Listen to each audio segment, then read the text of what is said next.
Hello guys, അപ്പൊ ഇന്ന് ഞാൻ വന്നിട്ടുള്ളത് നല്ല അടിപൊളി ഒരു കൂന്തൽ റോസ്റ്റ് ആയിട്ടാണ്. ഇതൊരു സ്പെഷ്യൽ റെസിപ്പിയാണ്. അപ്പൊ എല്ലാവരും വീഡിയോ ഫുള്ള് കണ്ടിട്ട് വീട്ടിലൊക്കെ ട്രൈ ചെയ്ത് നോക്കുക. അപ്പോൾ തയ്യാറാക്കാനായിട്ട് ഞാനിതാ ഒരു ചീനച്ചട്ടി വെച്ചിട്ടുണ്ട്. ഇനി ഇതൊന്ന് ചൂടായിട്ട് വരുന്ന ടൈമിൽ നമുക്കിതിൽ കുറച്ച് വെളിച്ചെണ്ണ ഒഴിച്ചു കൊടുക്കാം. വെളിച്ചെണ്ണ ചൂടായി വന്നാൽ നമുക്കിതിലൊരു 3 ഏലക്കായും ഒരു 3 ചെറിയ പീസ് പട്ട ഇട്ട് കൊടുക്കാം. ഇതൊരു പ്രത്യേക ഫ്ലേവറാണ് കേട്ടോ ഇങ്ങനെ ഇട്ട് കൊടുക്കുമ്പോൾ.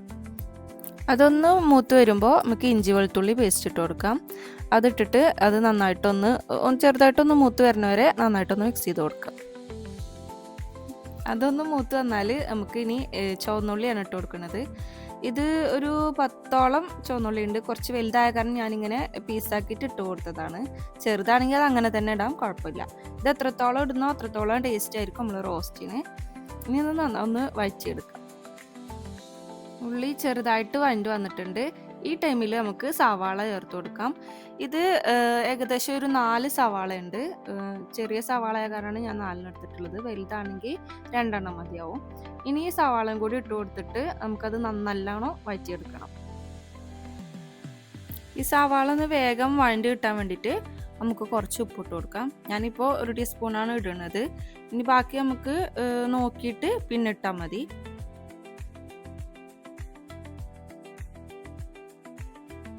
ഉപ്പിട്ട് നല്ലോണം മിക്സ് ആക്കിയതിനു ശേഷം നമുക്കിതൊന്ന് മൂടി വെച്ച് വേവിച്ചെടുക്കാം.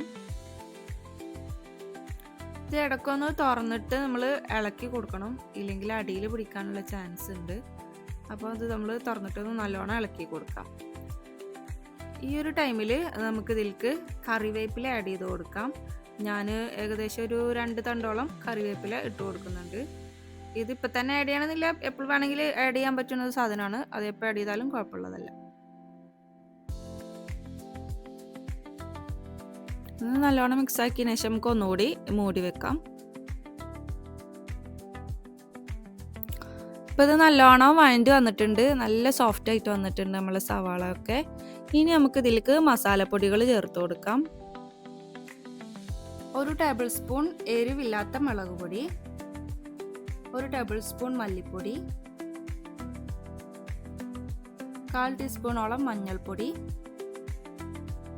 കുറച്ച് ഗരം മസാല, 1/4 ടീസ്പൂണോളം വലിയ ജീരകം പൊടിച്ചത്, ഒരു 2 ടേബിൾ സ്പൂണോളം കുരുമുളക് പൊടി. നമ്മൾക്ക് മെയിനായിട്ട് ഇതിൽ കുരുമുളക് പൊടിയുടെ എരിവാണ് വേണ്ടത്, അതുകൊണ്ടാണ് മുളക് പൊടി നമ്മൾ കുറച്ചിട്ടിട്ടുള്ളത്.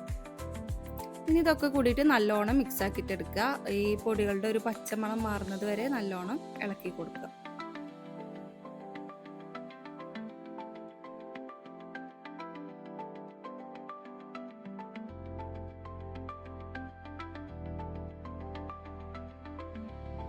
അപ്പോൾ ഇത് നല്ലോണം മിക്സ് ആയിട്ട് വന്നിട്ടുണ്ട്. ഇപ്പോൾ ആ പൊടിയുടെ പച്ചമണമൊക്കെ നല്ലോണം പോയിട്ടുണ്ട്. ഈ ഒരു സ്റ്റേജിൽ നമ്മൾ തക്കാളി ചേർത്ത് കൊടുക്കാം. തക്കാളി എപ്പോഴും ഈ മസാലപ്പൊടികൾ ചേർത്തതിന് ശേഷം ചേർക്കാൻ ശ്രദ്ധിക്കുക, അപ്പോഴാണ് നമ്മളെ കറിക്ക് കൂടുതൽ ടേസ്റ്റ് ആവുക.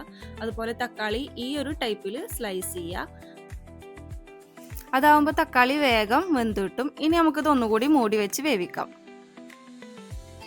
ഇപ്പോൾ നമ്മൾ തക്കാളിയൊക്കെ വെന്ത് മസാലയൊക്കെ നല്ല അടിപൊളിയായിട്ട് വന്നിട്ടുണ്ട്. ഇനി നമ്മൾക്ക് ഇതിലേക്ക് കൂന്തൾ ചേർത്ത് കൊടുക്കാം. അപ്പോൾ ഇത് ഞാൻ കൂന്തൾ നല്ലോണം കഴുകി വൃത്തിയാക്കി ഇത് റൗണ്ടായിട്ട് കട്ട് ചെയ്തതാണ്. ഇത് ഏകദേശം ഒരു 1 കിലോളം കൂന്തളുണ്ട്. ഇത് നമുക്ക് നേരെ നമ്മളെ മസാലയ്ക്ക് ചേർത്ത് കൊടുക്കാം. കൂന്തൽ ഇട്ടതിന് ശേഷം ഇത് നല്ലോണം മിക്സ് ആക്കി കൊടുക്കുക. മസാലയൊക്കെ എല്ലാ ഭാഗത്തേക്കും എത്തുന്ന നിലയിൽ നല്ലോണം മിക്സ് ചെയ്ത് കൊടുക്കുക. അപ്പോൾ നമ്മളിത് മുളക് പൊടി അധികം ചേർക്കാത്തതുകൊണ്ട് തന്നെ അത് അധികം റെഡിഷ് കളറൊന്നും ഉണ്ടാവില്ല. പക്ഷെ ഭയങ്കര ടേസ്റ്റാണ്, ഒരു സ്പെഷ്യൽ റെസിപ്പിയാണ്. എല്ലാവരും വീട്ടിൽ എന്തായാലും ട്രൈ ചെയ്ത് നോക്കണം. നല്ല അടിപൊളി ടേസ്റ്റാണ് ഇതിന്.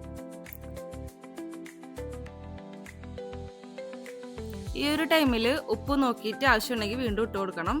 അപ്പോൾ ഞാൻ നോക്കിയപ്പോൾ കുറച്ച് കുറവായിരുന്നു, അതുകൊണ്ട് ഞാൻ കുറച്ചുകൂടി ഉപ്പ് ഇടുന്നുണ്ട്. ഇനി നമുക്കിത് നല്ലോണം മിക്സ് ആക്കി എടുക്കാം. അപ്പോൾ ഇനി നമുക്ക് ഇതിലേക്ക് കുറച്ച് വെള്ളം ഒഴിച്ച് കൊടുക്കാം. വളരെ കുറച്ച് മാത്രം വെള്ളം ഒഴിച്ച് കൊടുത്താൽ മതി, കാരണം നമ്മളെ കൂന്തളിൽ നിന്ന് വെള്ളം ഇറങ്ങും. അപ്പോൾ ഓവറായിട്ട് വെള്ളം ഒഴിച്ച് കൊടുക്കേണ്ട ആവശ്യമില്ല.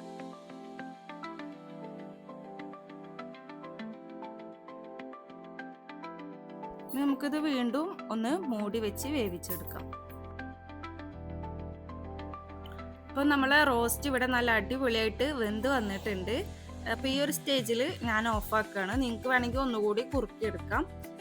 ഞങ്ങൾക്ക് ഈ ഒരു ടൈപ്പാണ് ഇഷ്ടം, അതുകൊണ്ട് ഞങ്ങൾ ഈ ഒരു ടൈമിൽ ഓഫ് ചെയ്തിട്ട് എടുക്കുകയാണ്. അപ്പോൾ കൂന്തൽ റോസ്റ്റൊക്കെ നിങ്ങളും വീട്ടിൽ പലതവണ ഉണ്ടാക്കിയിട്ടുണ്ടാവും.